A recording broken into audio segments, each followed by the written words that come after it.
mensaje por nombre Suelta y serás libre. Puede decirle al que está a su lado: si sueltas, serás libre.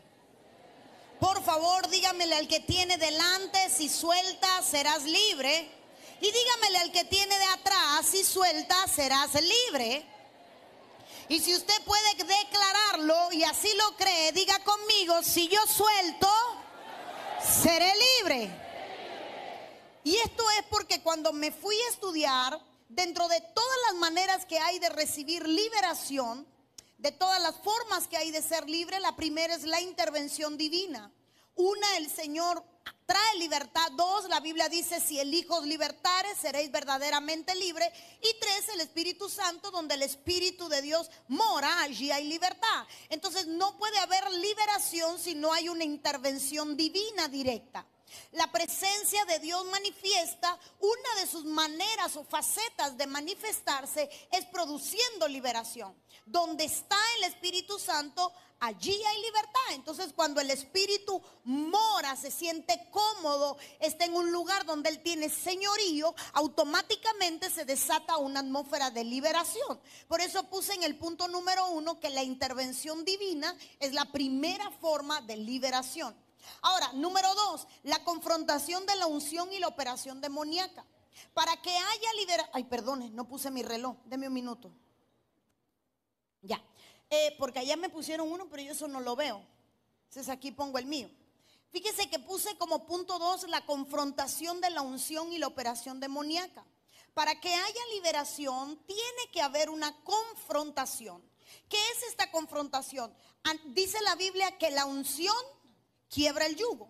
Entonces cuando alguien está ungido y se presenta frente a un yugo, el yugo se rompe, se quiebra, se deshace. Entonces la confrontación entre alguien que está ungido, la manifestación de la unción, provoca que haya una confrontación. ¿Qué es esto? El reino de las tinieblas. Yo sé que se está moviendo, que habemos muchos, pero si me ayuda, porfa, los que todavía se van a sentar, que corran, y si no, que ya no se muevan, para yo poderme sentir tranquila, que se ven como hormiguitas. Somos demasiado, pero yo no sé ni cuántos hay aquí. Si nos llega una inspección, eso es asunto del apóstol. Yo digo, estoy prestada, ¿verdad? Yo no soy de aquí. Pero fíjese que cuando alguien está ungido, y esto es algo bien importante, porque la unción es una necesidad y es una evidencia de que el Espíritu Santo nos llenó.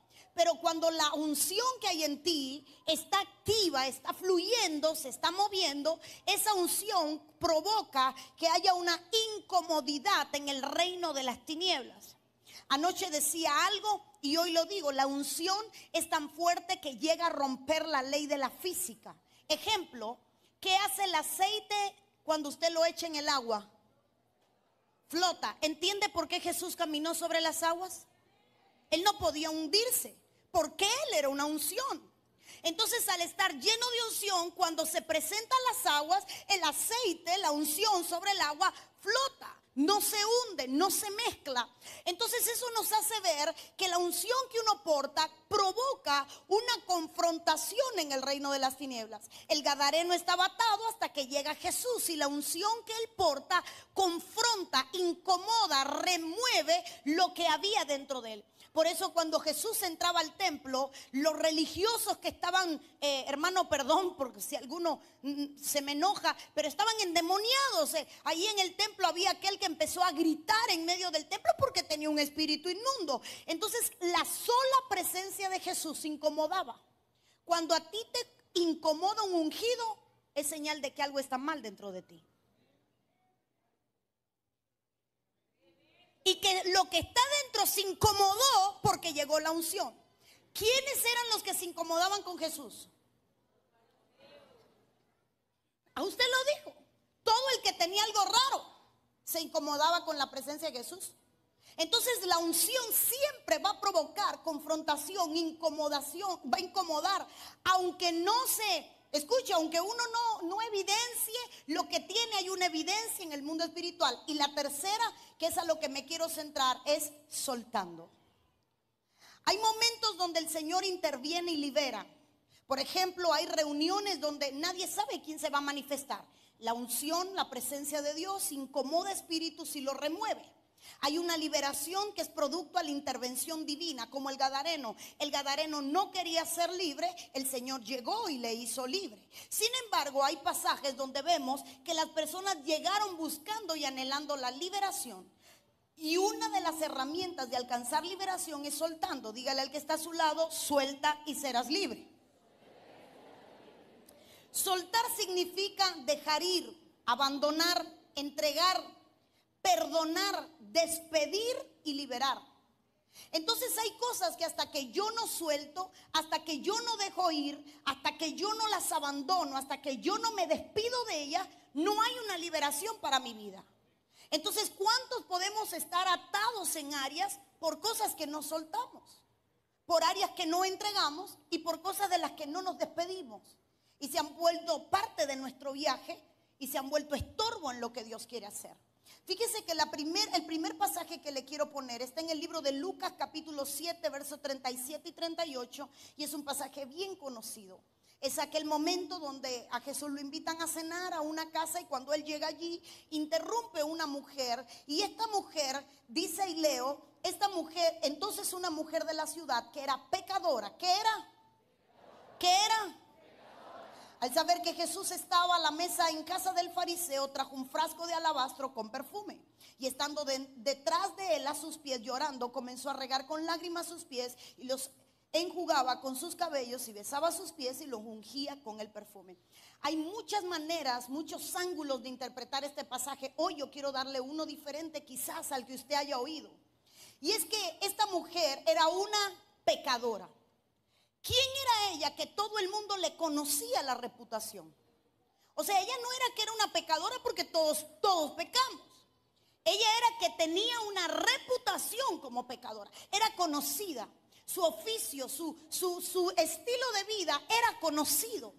Es como que hoy nos entrara aquí, no quisiera poner nombre, pero un artista muy famoso de El Salvador que usted lo ve en las redes tomando, fumando, drogándose, hablando en contra de Dios y de pronto entra. No puede ser que esté entre nosotros, porque es evidente. Entonces esta mujer representa a alguien que tenía una fama reconocida como pecadora. A pesar de que de este pasaje hemos hablado de la ofrenda, hemos hablado de la adoración, hemos hablado de muchos ángulos, yo quiero ponerle hoy algo porque ungir significa consagrar. Entonces cuando ella está ungiendo al Señor, ella se estaba consagrando para el Señor. Ella estaba soltando mientras lloraba su reputación, sus pecados y su fama. Así que el acto de rendirse frente a todos era un acto de soltar lo que a ella la tenía atada.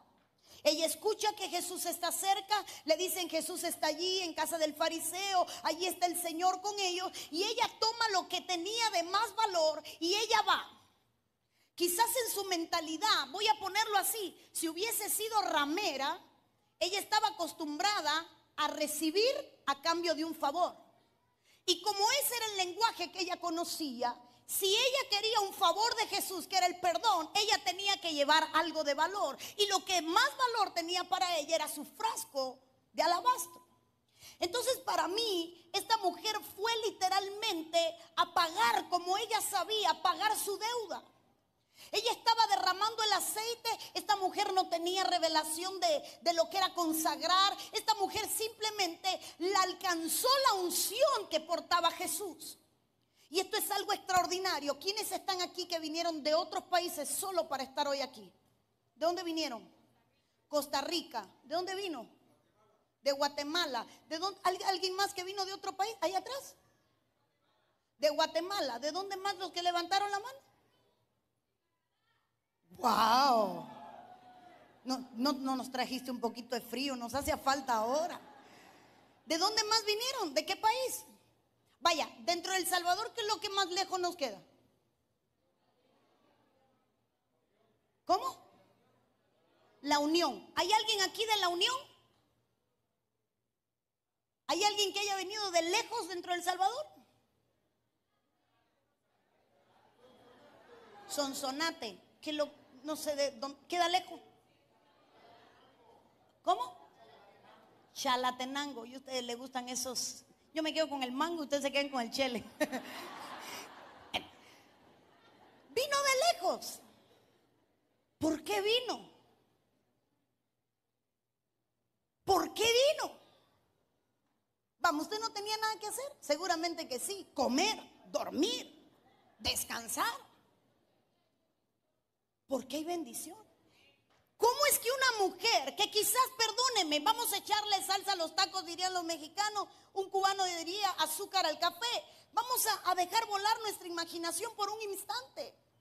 Ella quizás estaba en la calle, traía su frasco, era su perfume característico, la gente la olía y ya sabía cuál era su oficio, como si usted huele a alguien y huele a comino y le pregunta, ¿usted es cocinero? Huele a comino. O alguien, usted huele a campo, usted huele a hierba, y uno por el olor puede llegar a identificar el oficio. Entonces ella traía un olor que era característico en ella.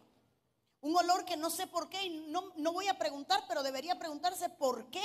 El precio del olor de ella lo dominaba también Judas. Pero bueno, eso es tema para otro día. El caso es que esta mujer quizás estaba trabajando en la calle, no sé, era una mujer pecadora. Y algo la chocó.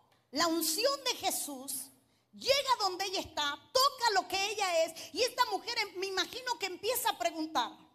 Ando buscando, yo sé que por aquí. Y le dicen, el maestro está ahí en casa de... Y ella interrumpe la reunión. Era una mujer que no respetaba protocolo, que no conocía protocolo. Lo básico sería tocar, pedir permiso, y dudo que la hubieran admitido. Así que esta mujer rompió todo protocolo y entró. Desde que ella venía de camino, ya ella venía soltando. Cuando ella se rinde a los pies de Jesús, esta mujer está soltando toda su vida. No eran lágrimas solamente, era un arrepentimiento que Jesús podía leer. Ella no necesitaba confesar pecados altos, la gente conocía sus pecados. Ella era pecadora. Esa era su fama, esa era su etiqueta. Pero cuando ella llega a los pies de Jesús y empieza a soltar su reputación, sus posesiones más valiosas, ese día Jesús le cambia la reputación. Y de ser la mujer pecadora, se convierte en la mujer de la cual siempre que se predique, se hablará de ella. Significa que esta mujer alcanzó liberación, pero ¿sabe qué? ¿Cuál fue la liberación más grande que alcanzó? La de su reputación. Y digo, ¿por qué es la más grande? Porque Dios perdona, pero la gente no olvida. Y la reputación es lo último que te quitan. A usted lo conocen de cuando usted era mundano, malote, imagino que era, ¿verdad? Era de cuando acababa, hermano, de cuando peleaba, de cuando... Usted debió ser malo, ¿verdad? Porque todos los fuimos. Y ahora regresa a su barrio en traje, hablando de Dios, y la gente, ¿se te olvidó quién eras? Porque hay una reputación que la gente no te quita. Entonces le puedo decir algo, para mí la más alta de las liberaciones la experimentó esta mujer. Porque Dios perdona, pero el hombre no. Porque Dios olvida tus pecados, pero el hombre no. Porque Dios te cambia tu nombre, pero la gente no.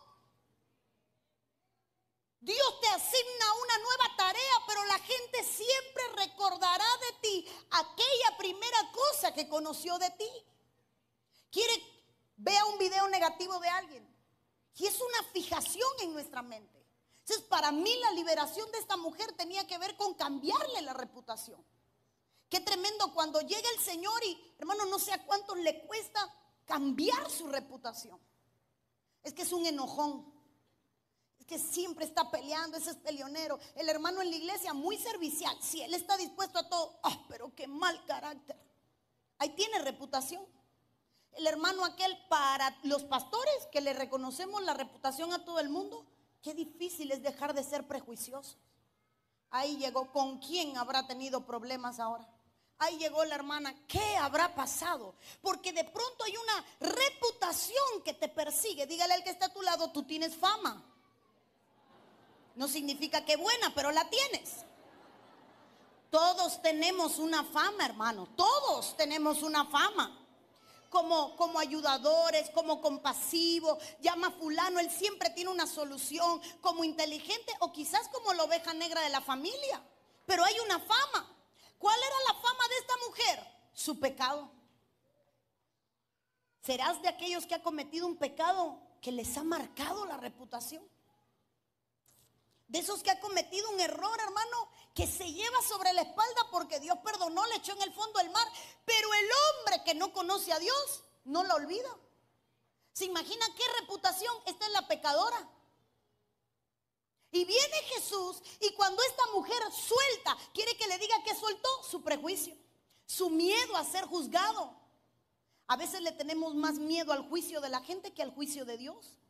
A veces le tenemos más miedo a la opinión de la gente que a la opinión de Dios. A veces nos cuidamos más del qué dirá la gente a qué pensará Dios de mí. A veces estamos más pendientes a caer bien que agradar a Dios. A veces estamos más pendientes a encajar en un diseño, en un estilo, en un modelo, que a ser genuinos. Y esto es algo tremendo porque hay que soltar para ser libre la reputación que tienes. No, ese hermano nadie se le puede acercar. Ese hermano no hay quien le salude. Ay, es que ese hermano siempre está amargado. Ay, es que aquella hermana, y aquella es como la samaritana, la de los 5 maridos. Es más, ahora llegan las mujeres casadas a la iglesia y agarran lo que es suyo si ven que se acerca. Qué triste que todavía entre la iglesia hayan esas clases de reputaciones. Cuidado, aquel se llama mano suelta. Guarde la cartera bien. ¿Va al baño, hermano? Sí, llévese la billetera. ¿Y por qué? Es que el que está al lado suyo ofrenda con dinero ajeno. Hermano, sí, cuidado con la de al lado. ¿Qué? Perdón. Aquí no hay nadie, diría mi pastor. Pero ¿sabe cuántas veces en la iglesia somos reporteros de reputaciones negativas? Llegó uno nuevo y le hemos presentado lo peor de la iglesia. ¿Tú ves al del piano? Por cierto, ¿dónde está el del piano?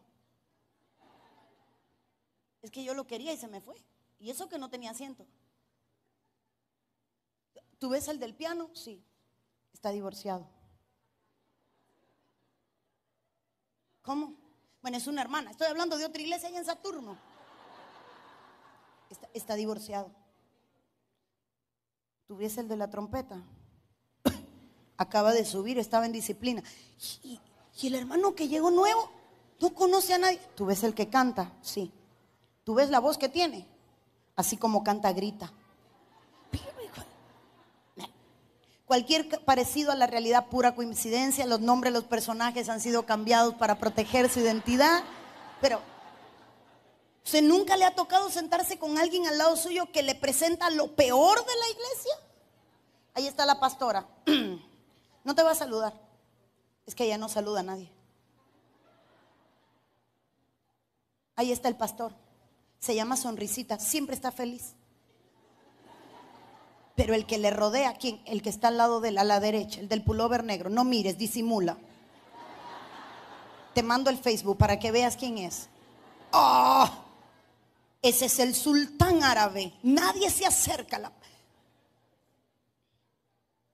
Seremos como los fariseos que cuando entra la gente a buscar a Jesús, hablamos de sus malas reputaciones.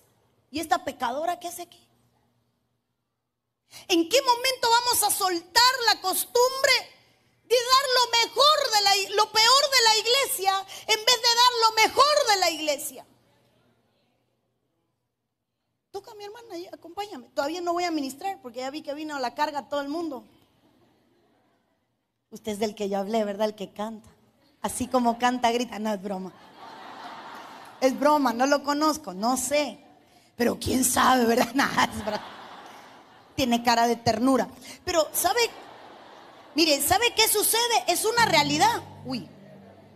Mire, es una realidad. Qué triste es que llegue gente nueva a la iglesia y que llegue todo prejuiciado porque se le sentó a la par doña farisea o don fariseo. Aquellos que cuando vieron a la pecadora le empezaron a etiquetar. Suelte para ser libre. Suelte. Y si usted se siente como la mujer del frasco de alabastro, suelte el prejuicio. El qué dirán de mí. Servir a Dios significa tener el pellejo duro. No ser chicharrón, pero tener el pellejo duro. ¿Sabe qué representa? Que muchas veces vamos a tener que decir, no me importa. Suelta tu dependencia a la opinión ajena. Cuando agradas a Dios, agradas al hombre. Pero es difícil que agradando al hombre agrades a Dios. Porque la expectativa del hombre jamás será la expectativa de Dios. Agrada a Dios y le caerás bien a aquellos que andan alineados a la visión de Dios. Pero si agradas a un hombre que está muy lejos de la visión de Dios, entonces agradarás a ese hombre, pero no vas a agradar a Dios. Sé tú. Puedes decirle al que está a su lado, sé genuino. Hay gente que ha usado tantas máscaras que ya no sabe quién es. He cambiado tantas veces de comportamiento que yo olvidé cómo realmente soy. ¿Sabe que hay gente que no se conoce? Porque ha cambiado tantas veces. En este grupo hay que ser serio, en este grupo me puedo reír, en este grupo hay que estar amargado, en este grupo no se hacen chistes, en este grupo hay que reírse. En este, no, eso es de pecadora. Y hay gente que ha cambiado tanto que ya no sabe quién es. Real, hermano, estoy hablando una realidad. El enemigo, hay gente a la que le transformó su identidad y ya no sabe quién es. Estoy seguro que si te sentaras a recordar a aquel que se convirtió en el primer amor, dirías, ¿cuánto me he alejado? Porque no solo me alejé de mi pecado, sino que me alejé de la esencia que me atrajo. Me alejé de lo que me había convertido porque me etiquetaron. Me separaron de grupos porque querían hacerme encajar en un molde, pero nunca me enseñaron el molde que tenía el Espíritu Santo. Así que yo veo un Jesús que interviene y que le habla a aquel fariseo y dice, ¿sabes qué? Mientras se predique, se hablará de esta mujer. Se hablará de gente que sufre el estrago de ser atacado. Por eso suelta y serás libre. Hay liberaciones que dependen de que tú sueltes. En Éxodo 12:33 dice, y los egipcios apremiaban al pueblo dándose prisa y los echaron de la tierra porque decían, todos somos muertos. Dígale al que está a su lado, suelta el pasado. Algo hay increíble aquí, y es que cuando Dios libera a Israel, Israel salió de Egipto, pero Egipto no salió de Israel. Ellos nunca soltaron el pasado. ¿De qué sirve que estés aquí en una tierra prometida y no hayas soltado el pasado? ¿Quién eras en el pasado? Yo, el amargado del aula. Y hoy eres el amargado de la iglesia. No, yo desde chiquito nunca encajé en ningún lugar y hoy no encajas en la iglesia. No, yo desde pequeño jamás triunfé y hoy tampoco triunfas. Porque nunca soltaste el pasado del que Dios te rescató. Porque aunque crees que hay promesas de algo mejor, todavía no has soltado el viejo. ¿Sabes lo que entiendo? Que hay cosas que no llegan hasta que yo no suelta las que me son estorbo. Hay cosas que me estorban que llegue una bendición de parte de Dios. Y hasta que esas cosas no se sueltan, esas bendiciones no llegan. Hay un espacio ocupado por el pasado que tengo que soltar. 40 años dándole vuelta al mismo pasado que nunca soltaron. ¿Sabe quiénes entraron a la tierra prometida? Yo sé que usted lo sabe, los niños. ¿Por qué? Porque ellos no podían recordar un pasado en Egipto, no lo tenían en su memoria. Entonces entraron los que no tenían un recuerdo del pasado. Mientras haya memoria, siempre habrá un reflejo de volver a lo que se fue, hasta que esa memoria del pasado no se suelte. Siempre habrá un instinto de volver a lo que eras, si eso no se suelta. Por eso es que hay una amnesia antes y después. Antes de venir y cuando regresemos. ¿Por qué? Porque siempre que haya un recuerdo. Yo un día hablaba con mi esposo y le decía, ¿tú te imaginas que a mí no me borran el casete en el cielo? Armó un caos ahí arriba. Lo primero que le digo a un ángel, ¿dónde está el café? Eso es de entrada. 2, le digo, ¿te imaginas que no nos toque en el mismo lugar? Eso lo hemos hablado, ¿verdad que lo hemos hablado en privado? Le digo, yo empiezo a buscarte. ¿Dónde está? ¿Dónde está? Cuando te encuentre empiezo por los niños. No, es que aquí es otra cara, otro rostro, Bueno, pero el mío es el más grande y seguramente él es el más lindo. ¿Me lo buscan? Yo me imagino haciendo un caos en el cielo. Porque mientras hay memoria, vamos a intentar regresar, a no ser que eso se suelte. Y entendí que el problema que tenía Egipto, Israel, era que Israel no había logrado soltar. Dice la Biblia, los egipcios apremiaban al pueblo y le decían, dése prisa. Diga conmigo, lo apresuraron. En el hebreo significa actuar con urgencia para alcanzar la libertad. Hay momentos donde si nosotros no actuamos con urgencia, se pospone la libertad. ¿Cuántas veces has pospuesto tu libertad? El otro día me topé con una mujer que me dijo, llevo 35 años en la iglesia atada. Y la miro y me dice, sí, pastora, llevo 35 años posponiendo mi libertad porque soy servidora desde el día 1 que llegué a la iglesia. ¿Cómo va a ser eso, mija? Llegué a la iglesia y como me oyó cantar alguien en la silla, me dijo, usted canta bien. Me subieron a la alabanza. Me bautizaron ese día porque había que bautizarme para cantar. Pero nunca fui libre. Y lo que nadie sabe es que por tantos años, por tantas décadas, he pospuesto mi liberación porque he tenido que servir. Marta nunca soltó el problema personal que tenía con María, su hermana. El tema no era en el templo, el tema no era rodeado de Jesús, el tema era que entre ellos había un conflicto personal. Marta tenía un piquecito con María, quizás porque María fue la consentida de la casa, la niña, y siempre, esta no hace nada, y cuando llegó a Jesús hasta creyó que esta no hace nada, no había soltado. Marta, Marta. Habían conflictos del pasado, hay momentos donde posponemos nuestra liberación. Y cuando la Biblia dice que a estos los apremiaban, ¿sabe lo que entiendo? Que hay momentos donde el mundo, Egipto, está diciendo, necesito que seas libre. Porque si tú no eres libre, ¿cómo me vas a libertar? Si tú no eres libre, ¿cómo vas a libertar a otros? ¿Se imagina que el mundo esté desesperado porque algo ocurra? Y el que tiene que hacer que algo ocurra, ¿no tiene desesperación por ser libre? Hermano, esto es algo hermoso porque tenemos que soltar la seguridad de lo conocido para entrar en la inseguridad de lo desconocido. Qué fácil es caminar en aguas que tú sabes cómo nadar en ellas. Qué difícil es cuando te toca caminar o navegar en un lugar que no conoces. La seguridad se convierte en enemigo del creyente.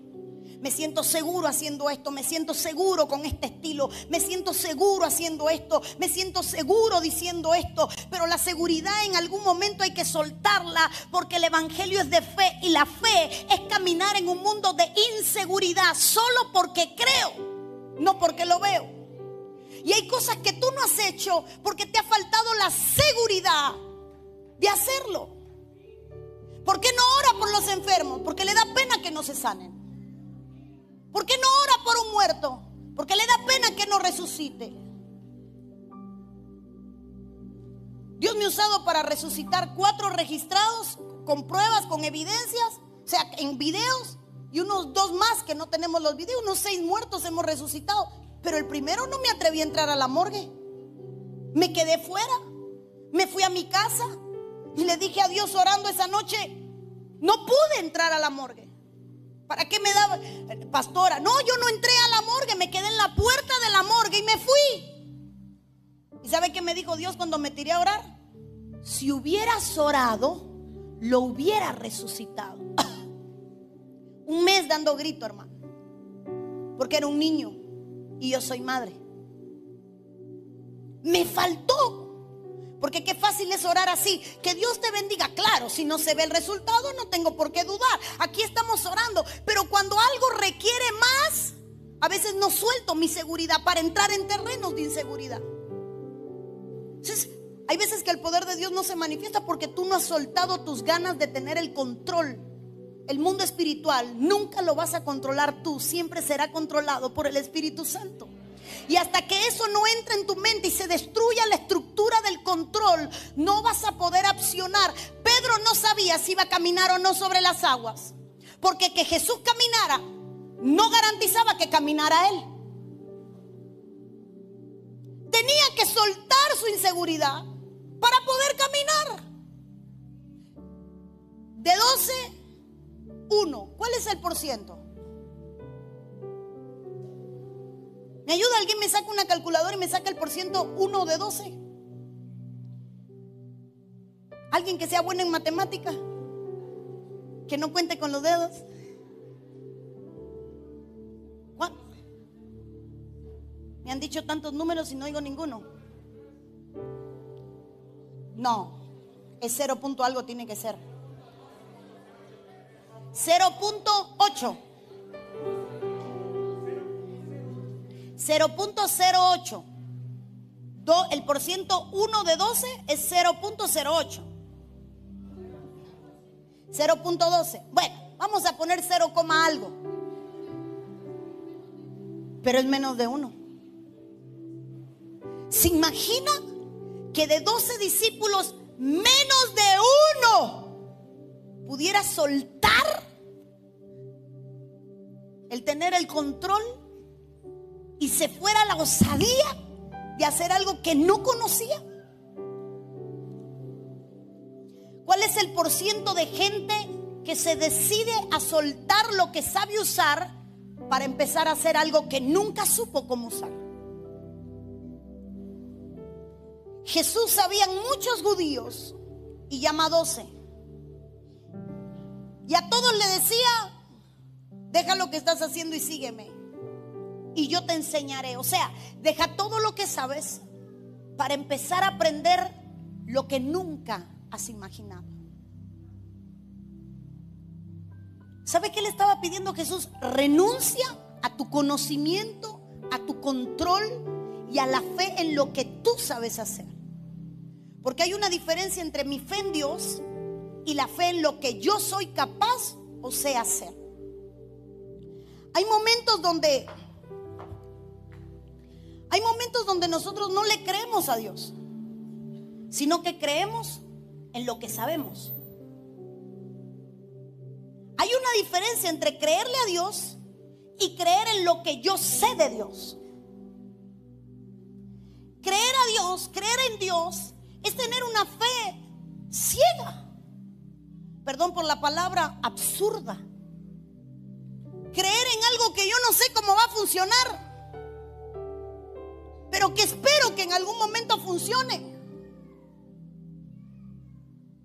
Los discípulos fueron escogidos porque fueron capaces de renunciar a lo que sabían y conocían. ¿Quiere que le diga algo? Cada vez que creo que avanzo en el ministerio, Dios me dice: ahora empieza de cero.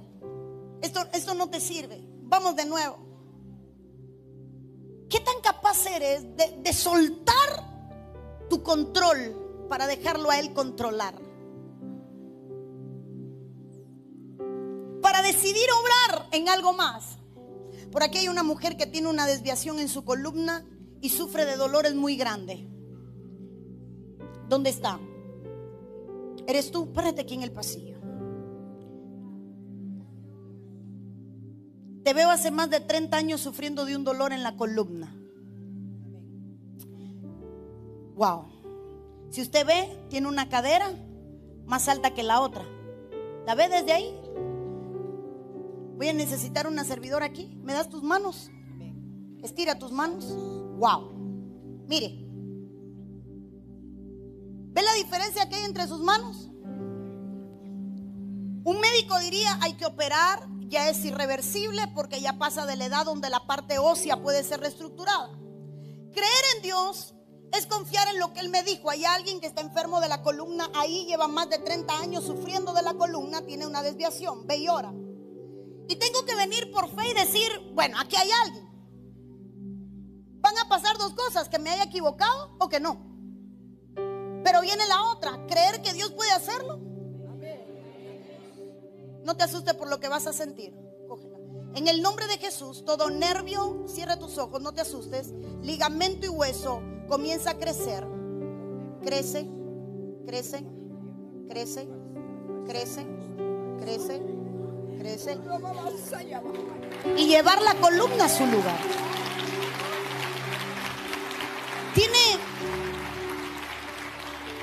Tiene que haber un momento donde yo diga: ya no quiero pensar si me equivoco o no. Quiero confiar en que Él me está diciendo: ven y camina sobre las aguas. Yo no sé caminar sobre las aguas, pero el que me llama seguramente me enseñará cómo hacerlo. ¿Sabe que tenemos que soltar las ganas de controlar lo que sucede y dejarlo a Él controlar lo que pasa? En aposento alto, Hechos capítulo 2, el Espíritu lo controló todo. Y de pronto la iglesia empezó a controlar lo que el Espíritu Santo controlaba. Hay un momento donde Dios tiene que intervenir y decir: no llores más por tu hijo. Has caído en una depresión y abandonaste el gozo. Te veo afligida por tu hijo.